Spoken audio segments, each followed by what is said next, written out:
창세기 21장 말씀입니다. 사도행전, 또 요한복음이래. 사도행전 21장 말씀입니다. 자, 지난주에, 이제 이 예배소 장로들과 헤어지는 장면이죠. 작별을 하고, 지금 1절에 다시 보니까, 우리가 그들을 작별하고, 배를 타고 바로 고스로 가서 이튿날 로고에 이르러, 거기서부터 바다라로, 그러니까 지역 이름이 바다라예요. 바다라로 가서, 그러니까 여기는 지금 빌립보에 있는 누가도 지금 여기 같이 합류했어요. 지금 뭐라고 그랬어요? 우리가라고 지금 표현을 했죠. 그러니까 빌립보에 있던 누가도 지금 여기 왔어요. 그래서 우리가 이렇게 라고 표현을 하고, 바울과 또 7명, 누가까지 해서 8명, 여기 그들은 이제 밀레도로 왔던 에베소 장로들을 하고 작별을 하고 배를 타고 지금 고스로 가서, 그렇죠. 고스로 가서 또 그 다음에 배 타고 바로 고스로 가서 이튿날 로도에 이르렀다 그랬죠. 로도에 이르러 또 거기서부터 바다라로 가서, 여기는 바다라라는 지역이라고 그랬죠. 이렇게 지금 몇 군데를 거쳐서 가고 있어요. 보니까 지도상으로 제가 쭉 봤거든요. 굉장히 이렇게 거리가 좀 꽤 있어요. 근데 고스라는 곳은 솜, 명주, 고약 이런 것들이 유명한 곳이고, 밀레도에서 68km 정도. 그러니까 하루 만에 배 타고 68km를 간 거죠. 그리고 이튿날 로도에 이르는데, 로도는 여기는 또 장미가 유명하다고 합니다. 이 지역에는. 그리고 2절 시작. 베니게로 건너가는 배를 만나서 타고 가다가, 지금 베니게로 건너가서, 베니게, 지금의 여기가 레바논이거든요. 두로와 시돈, 여기 지금의 레바논 만나서 지금 예루살렘으로 이제 거의 가까이 가고 있어요. 지금까지는 이제 배도 작고 이제 좀 느린 배를 타고 갔던 것 같아. 그래서 이제 이 바다라에서 예루살렘으로 가기 위해서 지금 이제 오순절 안에 이 사람들이 예루살렘에 도착을 해야 되니까, 그래서 좀 더 크고 이제 빠른 배를 타려고 생각을 했던 것 같아요. 그래서 지금 그 배를 찾았던 것 같아요. 그때는 배가 좀 많이 없었으니까. 그래서 3절 시작. 구브로를 바라보고 이를 왼편에 두고 수리아로 항해하여 두로에서 상륙하니 거기서 배의 짐을 풀려 함이러라. 그러니까 구브로를 바라보고, 이제 지금의 이제 키브레스이고 바울의 고향입니다. 여기가. 그래서 이거를 왼편에 두고 지금 수리아로 항해를 한다고 그랬어. 그러니까 두로에서 상륙하니, 여기는 이제 두로는 뭐냐면 지금의 레바논이라고 그랬죠. 상업도시였고 무역이 엄청나게 유명한 그 나라였습니다. 그래서 모든 물건이 막 지중해 아프리카 이렇게 쫙쫙 이렇게 뻗어나가고 막 이렇게 계속 팔려나가는 그런 곳이죠. 그래서 여기는 늘 무역선이 있었죠. 그래서 이 큰 배를 타고 가려고 했던 것 같습니다. 그래서 그 큰 배들이 들어오면 이제 짐을 풀고 막 내리고 또 싣고 이러는데, 옛날이니까 기계가 없잖아. 그러니까 그런 시간이 한 일주일 걸린다고 그래요. 그래서 4절에 보면 시작. 제자들을 찾아 거기서 1회를 머물더니 그 제자들이 성령의 감동으로 바울더러 예루살렘에 들어가지 말라 하더라. 그러니까 1회를 걸린다고 그랬죠. 7일을 걸린다고. 그러니까 막 배를 풀고 짐을 풀고 또 싣고 다시 또 어디 가져갈 건 싣고 갖고 온 거 내리고 이러는데 일주일이 걸리니까 이 사람들이 이제 여기 이제 머무는 거죠. 잠깐 일주일 동안. 그래서 제자들을 찾아, 옛날에 바울이 핍박하는 바람에 막 예루살렘 교회가, 옛날에 바울이 하나님 만나기 전에 막 스데반 그 순교 때 막 핍박하는 바람에 이 사도들이 다 막 흩어졌죠. 유대와 사마리아, 다메섹, 두로 막 이쪽으로 다 흩어졌단 말이에요. 그래서 거의 다 교회가 이제 그 흩어진 사람들이 가서 다 교회를 세웠단 말이에요. 그래서 이곳에 이제 교회가 있을 거란 말이에요. 그래서 배가 떠나갈 때까지 일주일 있어야 되니까 바울이 지금 성도들과 함께 교제하면서 말씀으로 세워주고, 이제 그러면 좋으니까 제자들을 찾아서 이제 교회를 찾아서 이렇게 다녔다는 거죠. 그리고 7일을 머물러 그 제자들이 성령의 감동으로, 이제 그 제자들을 찾아서 같이 머물렀는데, 성령의 감동으로 거기 함께 있던 그 제자들이 바울더러 예루살렘에 가지 말라고 지금 예언을 해주는 거예요. 그러니까 예루살렘으로 들어가지 말라 하더라. 이게 미완료잖아요. 미완료니까 아마 계속 지금 이 두로에서 만난 제자들이 지금 바울 일행을 예루살렘 향해서 절기 때 이제 이 선교 헌금을 지금 전하러 가는 중이거든요. 근데 가지 말라고, 들어가지 말라고 지금 계속 매일매일 그냥 막 가면 안 될 거라고, 큰일 날 거라고 이렇게 계속 말을 했던 것 같아요. 그러니까 우리 저번 주에 봤죠. 19장 21절에 바울이 비전을 받았잖아요. 그거를 지금 비전 받은 걸 행해야 되는데 지금 예루살렘으로 가지 말라고 계속 말했다는 것입니다. 그래서 예루살렘으로 가면 바울 선생님 위험합니다. 감옥에 막 갇혀 있는 모습이 보이고 환난당하고 막 잡아 죽이는 그런 유대인들이 지금 당신을 막 잡아 죽이려고 지금 계략을 피우고 있다. 그러니까 절대 예루살렘에 가면 안 될 것 같다라고 가지 말라라고 계속 권면을 합니다. 여기서 잠깐 이제 예언에 대해서 좀 알아보고 가시겠습니다. 예언에 대해서 우리가 우리 교회도 막 예언도 하고 예언도 많이 받고 하지만 이 예언에 대해서 좀 알아보면은 저도 이제 많은 예언을 받고 또 해보기도 했는데 이 예언이 지금 보면은 분명히 바울도 비전을 받았죠. 19장 21절에 분명히 바울을 받았어. 그리고 바울은 결론적으로는 뒤에 이제 보면은 결론적으로는 또 예루살렘에 갔어. 비전을 받고 예루살렘에 갔단 말이에요. 그러면 이 사람들이 지금 4절에 감동으로, 성령의 감동으로 지금 예언을 해줬잖아요. 예루살렘에 가지 말라고. 그러면은 이 성령의 감동을 지금 바울이 지켰을까, 안 지켰을까요? 응? 이 제자들이 가지 말라고 막 했어. 성령의 감동으로. 근데 이걸 지켰을까요, 안 지켰을까요? 이 제자들의 말에 따르면 어긴 거가 되는 거죠. 안 지킨 거가 되는 거죠. 이 지금 예언을 해줬는데. 근데 성령의 음성이 왜 다를까요? 지금 분명히 바울은 간다라고 했고. 분명 사도행전 19장 21절에 바울이 계획한 게 아니었어. 그리고 뭐 자기 제자들하고 의논한 것도 아니었고 누구 사람하고 의논한 것도 아니었고 성령 안에서 계획된 일이었거든요. 이 비전들이.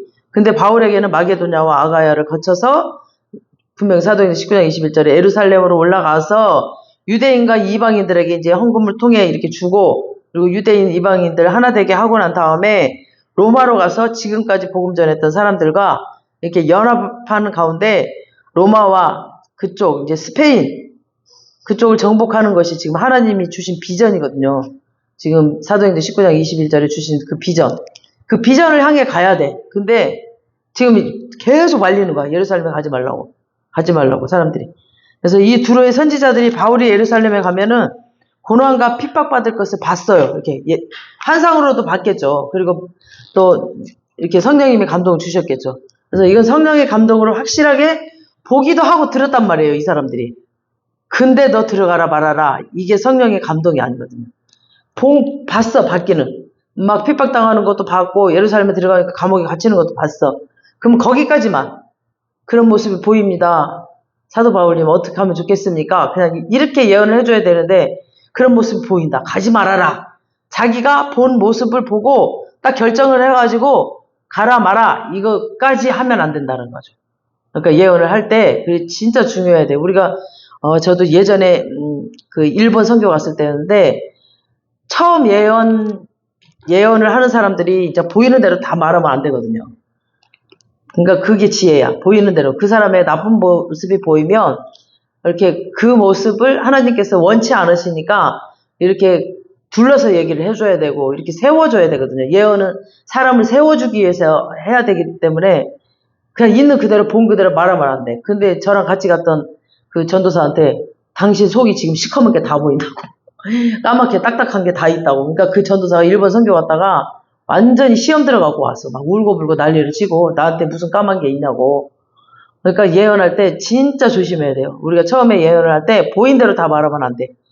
그래서 보고 물어보고 또 이게 확실치 않으면 주님이 이게 뭡니까? 보여주신 게 뭡니까? 물어보고 또 말을 하고 이렇게 예언을 해야 됩니다. 그래서 하나님의 음성은 절대적인 것이 맞아. 근데 예언은 절대적이지 않아요. 절대적이지 않아요. 예전에 제가 우리 사부님 다시 오기 전에 여기 원당에 목사님께 예언을 받았는데 그 사부님이 메리아스 입고 있는 모습이 보인다고. 온 맵시가 뭐라 그럴까 좀 뭔가 이렇게 단정치 못하다 그러면서 그 모습 보여준 것만 말해줘야 되는데 막 단정치 못하다 그러면서 아, 이 사람 아니라고 되게 저기 한 사람이라고 그러면서 이렇게 막 그러더라고. 그래서 메리아스만 입고 일을 하거든요. 그러니까 그 모습을 보여줬던 것 같아. 그러니까 보여준 모습만 보여줘야 되는데 저는 알고 있었으니까 어떤 모습인지 알구나라고 제가 이해를 했지만 만약에 모르는 상태에서 그렇게 예언을 나에게 해줬다라면 누군가에게 보이는 상태를 해줬다라면 진짜 하나님이 계획한 일이 있는데 무산됐을 수도 있단 말이에요. 그래서 예언이 참 굉장히 조심스러워요. 그래서 진짜 예언하는 사람들이 이거 보는 대로 그리고 잘 해석을 해야 돼. 자기가 막 결정해서 해석해서 말하면 안 됩니다. 하나님이 주시는 것만 딱 이렇게 해야 돼. 예언은 가능성이에요. 보면은 예언을 들은 사람이 바꿀 수 있거든요. 히스기야도 보면은 이사야가 와서 왜 이사야도 굉장히 뛰어난 선지자죠. 뛰어난 선지자인데 이사야가 와서 그래. 너는 죽을 거니까 빨리 네 집 정리해라. 그리고 유언할 거고 유언할 거 뭐 재산할 거 이런 것들 다 빨리빨리 나눠주고 막 이렇게 정리를 해라라고 예언을 했습니다. 근데 히스기야가 막 벽을 향하여서 하나님 살려달라고 막 계속 기도했죠. 그랬더니 이사야가 너 죽을 거라고 예언하고 이렇게 성 밖을 그 성 안에 밖을 아직 나가기도 전에 다시 하나님이 막 딱 또 이사야에게 임해서 다시 가서 너 15년 연장 생명 연장 해준다고 해라라고 예언을 바꿔버려요. 그러니까 뭐 단 한 3분 사이 성 밖에 가기 전이었으니까 3분 사이에 예언을 바로 바꿔버려요 하나님이. 그러니까 내가 기도했더니 이 히스기야가 기도했더니 그러니까 죽는다고 했으면 죽어야 절대적이잖아요. 근데 예언은 절대적이지가 않아요. 그래서 또 니느웨가 무너진다고 요나에게 막 그랬죠. 막 비둘기가 날아가고 나서 40일 지나면 이 성이 무너질 것이다 라고 예언을 했어요. 그때 안 무너졌습니다. 왜냐하면 니느웨 백성들이 회개를 했어. 막 기도하고 회개했어요. 그랬더니 안 무너졌습니다. 그러니까 심판의 예언이잖아요. 심판의 예언 이런 것들은 하나님이 때리는 것이 목적이 아니에요. 그러니까 심판의 예언을 하잖아. 너 어떻게 해야 돼? 라고 이렇게 심판하는 예언이 들어갈 거예요. 그러면 그거는 그 사람을 때리는 게 목적이 아니에요. 하나님은. 그 사람을 다시 이렇게 회복시키려고 하는 그런 회개하고 돌이켜서 다시 돌아와라 라는 데 목적이 있습니다. 그래서 빨리 돌아와야 돼 라고 이렇게 심판하는 그 예언이 들어갔을 때는 빨리 주님 앞으로 와야 된다. 빨리 기도의 자리로 오고 빨리 예배 자리로 와라. 이 뜻이에요. 그래서 빨리 주님 앞에 다시 오라는 뜻으로 심판의 예언을 하는 겁니다. 절대 막 그 사람을 막 때리고 죽이고 하려고 하는 심판이 아닙니다. 절대 하나님은 막 그렇게 막 금방 사람을 막 이렇게 막 멸망시키거나 그러지 않습니다. 그래서 좋은 예언, 축복의 예언 받아도 자기가 막 순종 안 해. 그리고 뒷짐지고 가만히 있어. 나 이 좋은 예언 받았다 그러고 룰루랄라 하고 기도도 안 하고 그냥 뒷짐지고 있어. 그러면 그 예언 안 이루어집니다. 하나님은 또 강제로 이뤄가시는 구속사적인 뭐 그 사람을 구원하기 위해서 그런 예언도 있긴 있지만 그러니까 강제적으로 예언을 해서 그냥 이끌어가 얘를 구속사적인 그런 예언 그런 것도 있지만 그냥 개인적인 예언은 자신이 순종하지 않으면 안 이루어지는 것도 많이 있습니다. 그리고 자기도 이 예언대로 이루어달라고 또 막 계속 나 여호와께 구하여야 할지라 그러죠. 우리 에스겔 33장 보면은 시간이 되나? 한번 볼까요? 에스겔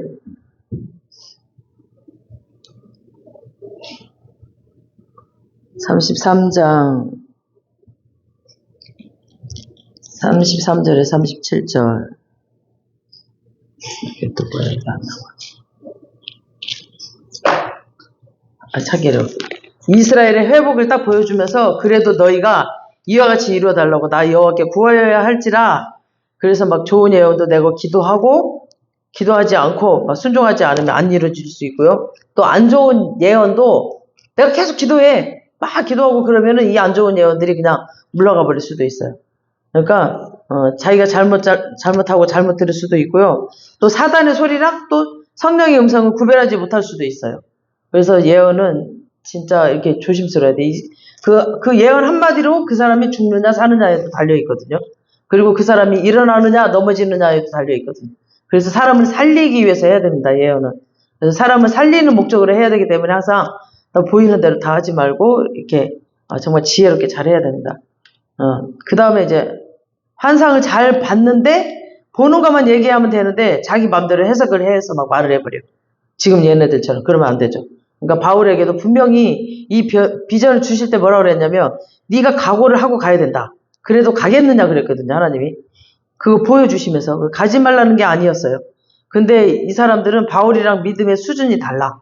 그래서 막 바울은 주님 뜻을 이루기 위해서라면 자기 목숨을 조금도 귀한 것으로 여기지 아니하겠노라라고 고백을 했죠. 그리고 목숨 걸고 가는 수준의 사람이고 이 사람들은 그게 안 돼 있는 거죠. 그러니까 하나님이 보여주신 걸 보고 놀란 거죠.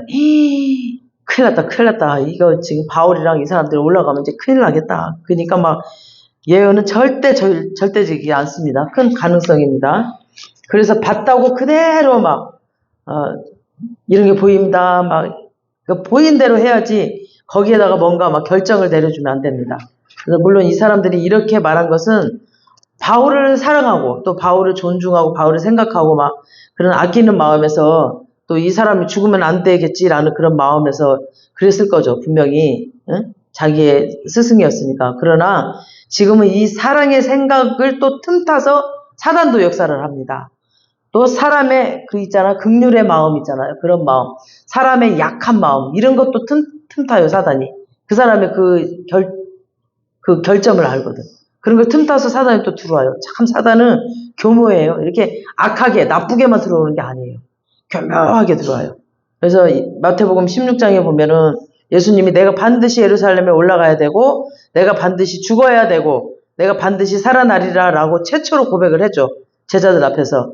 그러니까 왜냐하면 이제 구속사가 절정이기 때문에 이 구원의 역사 하나님께서 예수님께 주신 그 사역 그게 지금 절정에 이르렀어요. 그러니까 지금까지 구약의 그 구속 역사를 이루어온 절정이니까 반드시 지금 예수님이 죽어야 됩니다. 근데 이 말을 들은 베드로가 뭐라고 그래요? 마태복음 16장 22절에 보면은 예수를 붙들고 막 항변하여 이르되 주여 그리마옵소서 막 이 일은 결코 죽게 미치지 아니하리이다 막 그러면서 막 말리죠.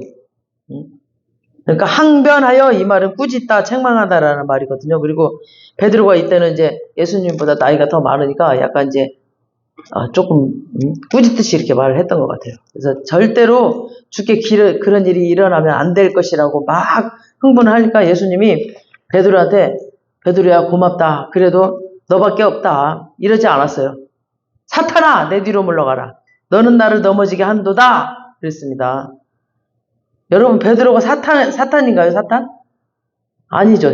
사탄이 아니었어요. 베드로는 절대 이런 일이 일어나면 안 된다고 오히려 예수님을 책망하면서까지 막고 있는 것은 예수님을 사랑함으로 또 의리로 존경함으로 다른 제자들은 그냥 다 가만히 있는데 무서우니까 이제 말도 못하고 그냥 저기 무슨 말일까? 갑자기 저런 말씀 하시니까 같이 이제 막 온 유대를 다니고 이랬던 사람이 이런 말을 하니까 죽어야 된다 그러고 다시 살아나야 된다 그러니까 이 말이 무슨 말인가 이제 막 무섭기도 하고 또 처음 듣는 말이니까 다들 놀래서 가만히 있는데 베드로 혼자서 막 이러니까 베드로가 막 사랑으로 의리로 막 안 된다고 막 자기의 그 사랑을 표현하는 거야 막 절대 그런 일이 일어나면 안 됩니다. 하는 예수님 막 그러면서 막 그러니까 예수님이 사탄아라고 합니다. 그래서 지금 바울은 이 사람들 처음 만난 사람들이니까 강하게 막 사탄아 물러가라 이렇게까지는 말하지 않았습니다. 그리고 뒤에 이제 요 뒷절에 보면은 똑같은 일이 가이사랴에 가서 또 일어나요. 그래서 이때는 내가 어찌하여 울어 내 마음을 상하게 하느냐라고 아까 우리 읽었죠. 그렇게 말을 합니다. 그래서 목숨을 걸고 예루살렘에 올라가는 내 지금 마음을 자꾸 약하게 왜 만드느냐. 내 사역을 왜 방해를 하느냐. 내 사명을 왜 방해를 하느냐. 그런 뜻이겠죠. 그래서 나는 예루살렘에서 환난을 받을 뿐 아니라 죽을 것도 나는 각오를 했노라 라고 말을 합니다. 그래서 이 인간적인 사랑 뒤에 바울의 그 비전을 못 이루게 하려고 이 사탄의 역사가 있는 겁니다. 그래서 우리는 정말 사단이 그냥 그런 것에서도 이거 타고 들어온다는 걸 우리가 알아야 돼. 그래서 절대 이렇게 뭐라 그럴까 긴장을 늦추면 안 될 것 같아요. 5절 시작. 이 여러 날을 지낸 후 우리가 떠나갈새 그들이 다 그 처자와 함께 성문 밖까지 전송하거늘 우리가 그 바닷가에서 무릎을 꿇어 기도하고 그러니까 이제 7일을 지난 후에 배 타고 떠나려고 이제 교회를 떠나오는데 그들이 이제 다 온 교회 성도들이 다 그리고 자기 처자와 함께 나왔다 그랬어요. 그러니까 자기 뭐 부인, 자식 이 성도들이 다 자기 처자와 함께 온 가족이 성문 밖에까지 전송을 하는 거예요. 바울이 일주일 동안 이제 교제하면서 너무 사랑하고 존경하는 마음을 가졌으니까 이렇게 전송했을 거예요. 그래서 저 사람 굉장히 귀한 사람이다라고 여겼을 겁니다. 왜냐하면 바울은 모든 삶 가운데서 또 어떤 어려움이 와도 하나님을 귀하게 여기셨거든. 귀하게 여기시고 자기가 고통을 당해도 그거를 마다하지 않았고 힘들게 생각하지 않았거든요. 그러니까 그 모습, 그 말 한마디 그리고 7일 동안 함께 지켜봤던 사람들이 바울의 그 삶을 보고 또 알았을 거 아니에요. 그러니까 너무너무 귀하고 존경스러워서 아마 다 나왔던 것 같아요.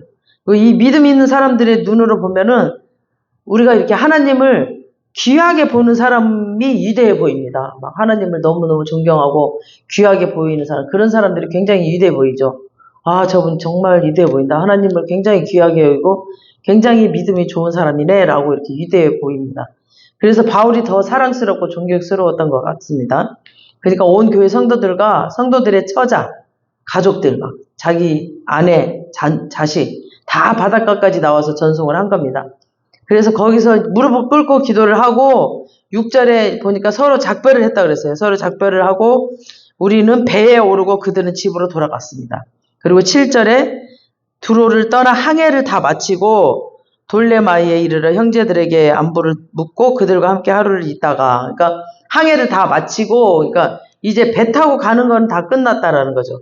돌레마이에 있다가 하루를 묵고 이제 그 바닷가로 배 타고 가는 그런 항해는 끝났고 이튿날 가이사라에 이르러 여기에 8절에 배 타고 간 게 아니라 이제 육로로 갔습니다. 그래서 여기 빌립이 자기 집을 이렇게 교회로 드렸던 것 같아요. 그래서 빌립은 예루살렘의 교회 그 7 집사 중에 한 사람이었잖아요. 그래서 그 빌립의 집으로 갔다 그랬어요. 8절에.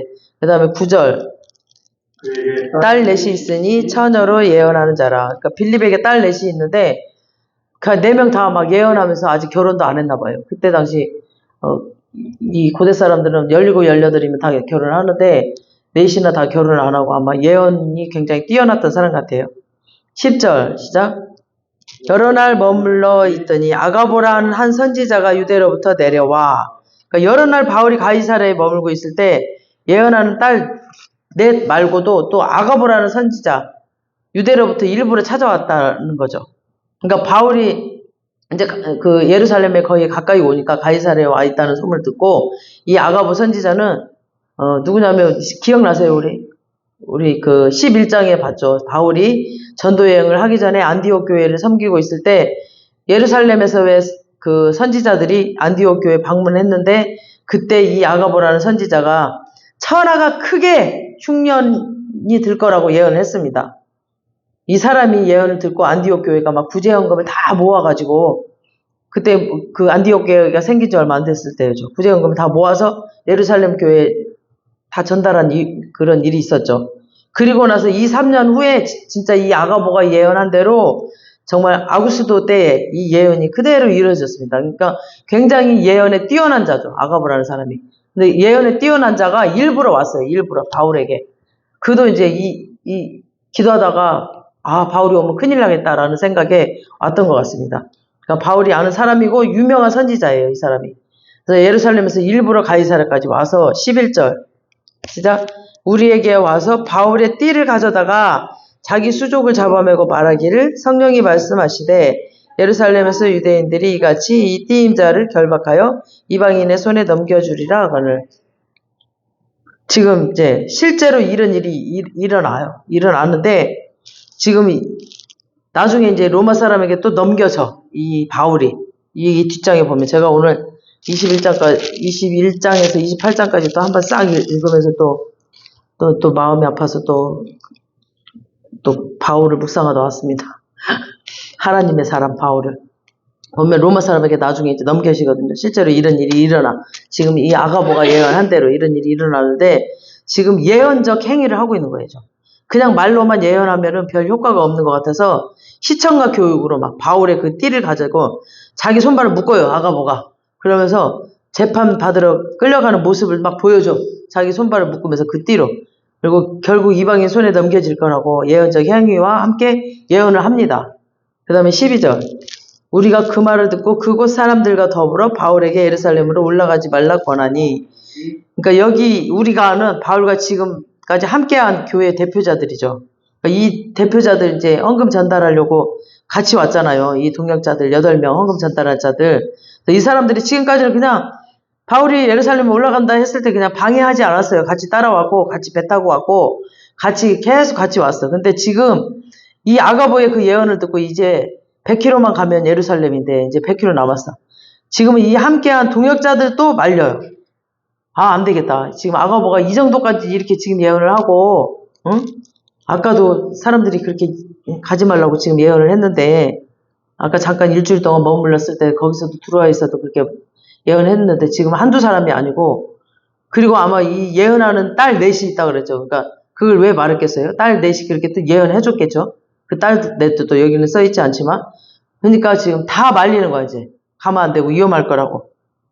그러니까 막 그곳 사람들이 동역자들과 그곳 사람들이 빌립 교회 사람들 막 빌립의 내 딸이랑 다 예루살렘으로 올라가지 말라고 권하니 계속 말을 했다. 권하니 그러니까 미완료야 여기도 권하니 미완료죠. 그래서 계속 말을 했어요. 13절에 시작. 대답하되 여러분이 어찌하여 울어 내 마음을 상하게 하느냐. 나는 주 예수의 이름을 위하여 결박당할 뿐 아니라 예루살렘에서 죽을 것도 각오하노라 아니라. 그러니까 이 사람들이 막 울면서 그런 거야. 제발 예루살렘으로 올라가지 말라고. 이거 사랑으로 한 거잖아요. 사랑인데 그 사랑을 틈타고 지금 사탄이 바울의 비전을 지금 안 이루어지기를 바라는 거죠. 앞에서는 계속 대적하고 죽이려고 그러죠. 막 맨날 때리고 막 공격을 했습니다. 계속.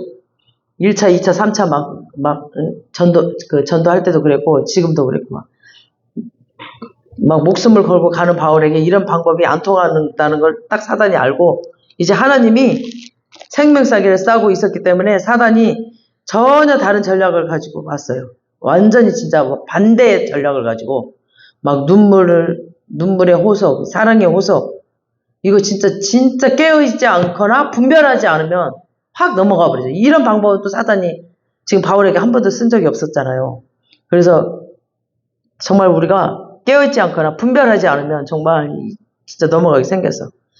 막 그러면서 이렇게 이 사람들이 다 같이 울고 막 그러면 같이 휩쓸려가지고 자기도 그 분위기에 휩쓸려 버리겠죠. 그러면서 아 많은 사람들이 다 말리네. 그러면 이거 진짜 가지 말아야 되는 건가 하면서 진짜 안 가버릴 수도 있거든요.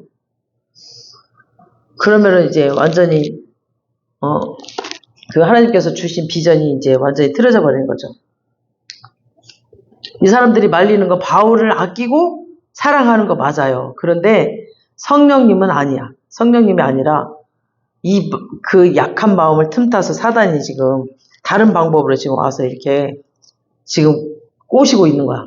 그러니까 사단은 여러 가지 전략이 있어요. 대적, 비방, 협박 이런 거 안 통하면 인간적인 내정, 사랑, 눈물 이런 거 가지고 막 인간적으로 그러니까 영적인 거 아닌 것처럼 인간적인 것으로 막 너 내 엄마잖아. 막 이런 식으로 너 내 남편이잖아. 막 이러면서 인간적으로도 다가오면서 호소를 해요. 이런 식으로 막. 그러니까 진짜 깨어 있어야 돼요. 근데 이런 거 더 위험해요. 더 위험해. 진짜 위험하죠, 이게. 그래서 광명한 천사로 변장을 해서 다가올 때가 더 위험해. 하듯이 이런 게 더 위험합니다. 13절에 바울이 대답하되 여러분이 어찌하여 울어 내 마음을 상하게 하느냐 했죠. 나는 주 예수 이름을 위하여 결박당할 뿐 아니라 예루살렘에서 죽을 것도 각오하였노라. 그러니까 너희가 어찌하여 울어서 자꾸 그 사랑으로 눈물로 막 권면함으로 내 마음을 약하게 만드느냐. 나는 예루살렘에서 주 예수의 이름을 위하여 결박당할 뿐 아니라 죽을 각오도 했다고 했어요. 그리고 이 앞절에 보면은 나의 달려갈 길과 뭐라 그랬어요? 주 예수의 받은 사명, 곧 하나님의 은혜의 복음을 증거하는 일을 마치려 하면은 내 생명조차 조금도 아끼지 않을 거라고 20장에 분명히 말했어요. 또 사울이 고백했거든요, 바울이. 이 고백이 여기 눈물로 호소하고 막 인간적으로 볼 때는 사랑으로 호소할 때 이 성령이 자기한테 준 비전에 변함이 없어, 지금. 이 바울은 자기가 이렇게 고백했던 거, 아무리 호소하고 사랑의 마음으로 하고 마음을 약하게 해도 이 비전을 딱 잡고 있는 거예요. 그래서 우리가 말씀 받았잖아요. 그 말씀을 어떤 상황이 와도 흔들지 말고 우리가 딱 잡아야 돼. 그 말씀을. 막 사단은 이렇게도 오고 저렇게도 오고 막 여러 가지 방법으로 우리를 꼬여서 넘어뜨리게 하고 그 비전을 못 이루게 해요. 우리에게. 그러니까 진짜 꽉 잡아야 돼. 이 비전을. 그래서 바울은 하나님이 부탁한 일을 이루려 할 때는 고난이 그냥 오든 사랑으로 호소하든 마음의 요동이 없었습니다. 그러니까 하나님이 바울을 사용하고 지금 바울을 또 쓰고 계시는 거죠. 그리고 바울을 통해서 또 신약성경을 13권이나 썼죠. 3분의 1을 썼죠. 그러니까 바울을 통해서 소아시아와 전 유럽이 막 하나님께로 돌아왔습니다. 그냥 바울이 직접 안 가고 예루살렘에 헌금 전달하는 거거든요. 지금 예루살렘에 가는 목적은. 그러니까 다른 사람 그냥 보내고 그냥 와도 아무 문제 없어요. 근데 성령은 그 길을 가르쳐줘. 길을. 성령님께서는 어떻게 해야 된다. 길을. 그러니까 아가보가 너 예루살렘 가면 유대인들의 손발 묶어서 결박당하고 막 결박당한다고 했잖아요. 그거 그대로 됩니다. 그래서 막 데모가 일어나. 그리고 막 시끄럽고 막 로마 사람들이 체포해 가요. 그래서 무슨 문제인지 재판을 합니다. 보니까 이제 종교 문제야. 지금 이게 여기 유대 사람들이 지금 로마의 속국에 있었잖아요.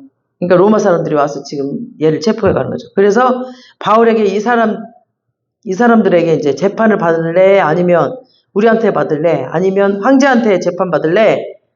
그렇게 물어봐. 그래서 백부장이 호의하는 가운데 로마로 가게 되는 거죠.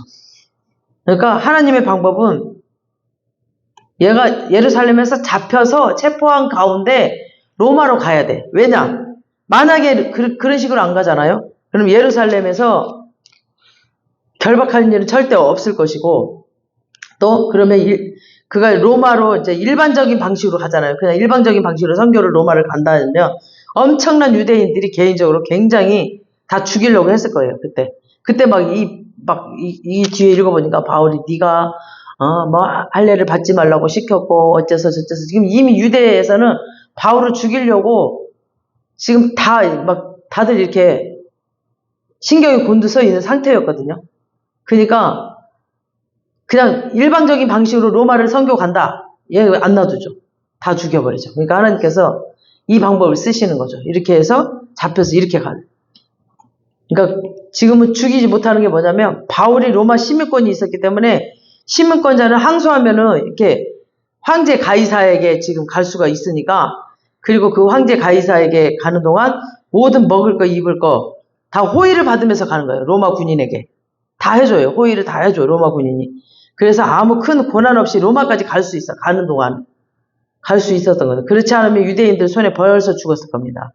그래서 환경적으로 보기에는 굉장히 어렵고 고통스러울지라도 성령님의 계획대로 가는 것이 제일 좋은 방법입니다. 아멘. 요셉도 마찬가지였잖아요. 요셉도 총리가 되기까지는 지가 정상적으로 밟고 가면 굉장히 어려운데 감옥으로 들어가서 고난으로 들어가서 빠른 길로 왔잖아요. 그러니까 지금 그 방법이랑 똑같아 지금. 이렇게 유대로 와서 잡혀서 체포돼서 로마의 그 호의를 받으면서 가야 빠른다는 거죠.